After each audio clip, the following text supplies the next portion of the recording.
In this episode of HD Geek Review, we're going to go hands-on with the AVerMedia Live Gamer HD video capture card. When it comes to screen recording solutions for your PC, there are plenty of options available on the market. There's Camtasia and there's Fraps, and then of course there's this AVerMedia card that I'm about to show you. And Camtasia is great if you're doing a presentation, you're just trying to show someone your desktop, teach someone a tutorial or something like that. Fraps actually is a really a better solution if you're trying to record gameplay.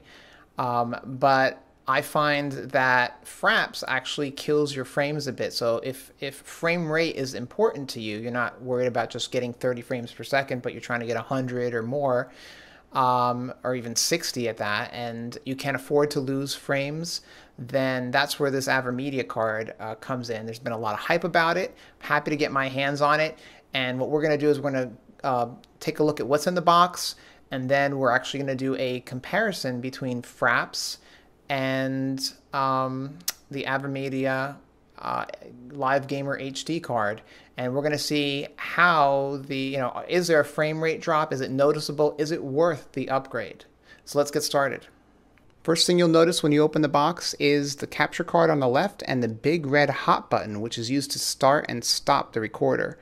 The capture card is a PCI Express card, so you'll need to have a vacant PCI Express connection on your board.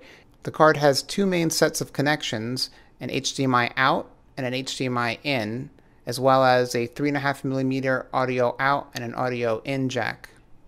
If your computer and monitor don't support HDMI and you have a digital video interface, not a problem, because AVerMedia includes two sets of HDMI to DVI conversion cables in the box. So let's talk about the big red button in the room. A steady light indicates you're ready to record. A pulsating light, a nice slow pulsating light like this, indicates that you are actively recording.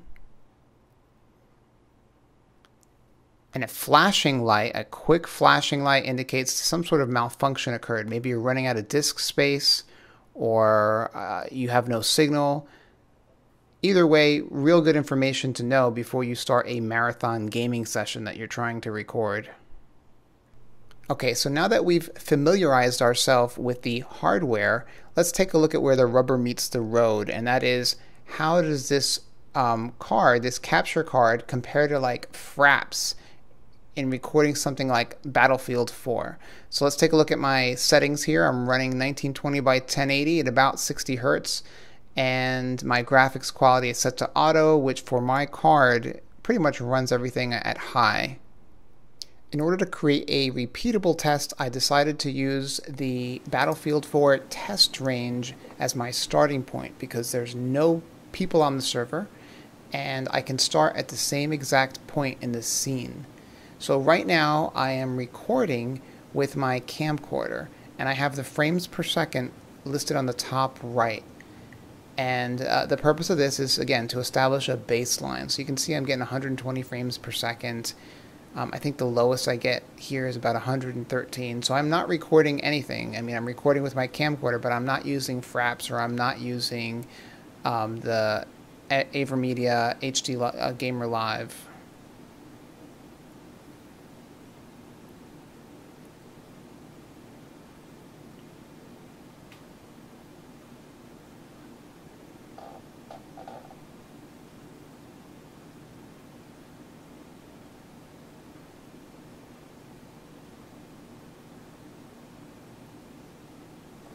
Okay, in this second run, I'm recording with Fraps, and you can see my settings for Fraps right there.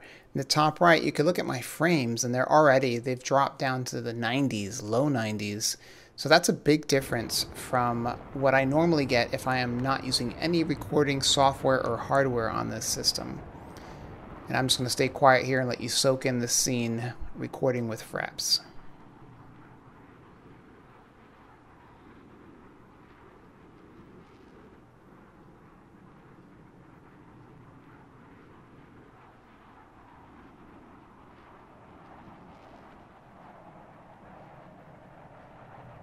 So that is the Fraps video. That's the quality that Fraps records at. And now we're going to switch over to the AVerMedia Live Gamer HD, and I am recording now with it. And this is the recording footage of it. And as you can see, I am a lot closer to where I was, if not exactly where I was, when I was capturing the screen with my camcorder. And that's because the AVerMedia card is able to do all the encoding on board as opposed to via software on my computer.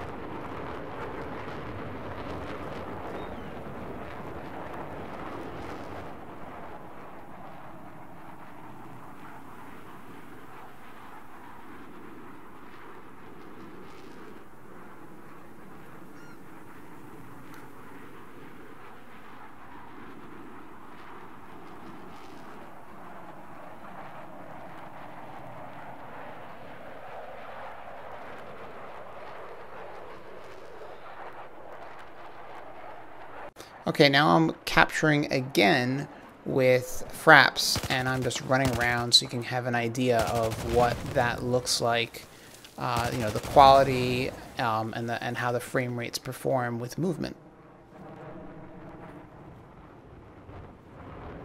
Now we're doing the same test with the AVerMedia card. As you can see, it's a lot smoother, a lot, you know, the frame rates are nice and high, which is really important if you're trying to play while recording. Very nice.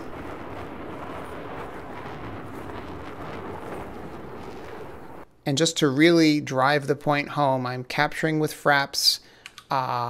Here I am hitting the key to capture with Fraps. I'm recording with my camcorder though, so you can see how the frames drop. Now I've turned Fraps off. And watch those frames in the top right, bam, dropped again because I turned Fraps on. So you can really see the performance hit you take when you turn Fraps on. And here's the same test with the AVerMedia card. It's off, and now I'm recording.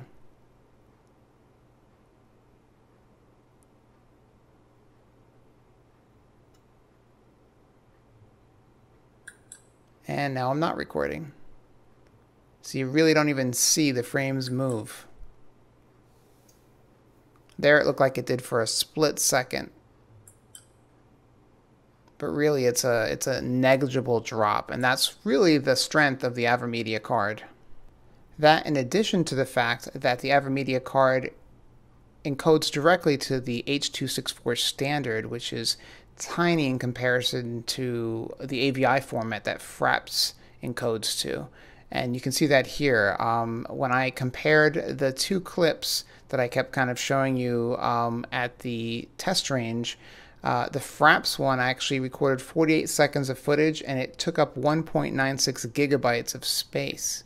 In contrast, the Live Gamer HD, I actually recorded more. I recorded 60 seconds, but it only took up 0.31 gigabytes of space. So that really saves you an additional step, because normally you'd have to take that Fraps video and re-encode it before uploading it to YouTube. Otherwise, you know, it would take you forever and a day to upload such a large file. Anyway, I hope you found this video useful. If you did, give it a thumbs up. If you have questions or comments, leave them below, and I'll see you next time.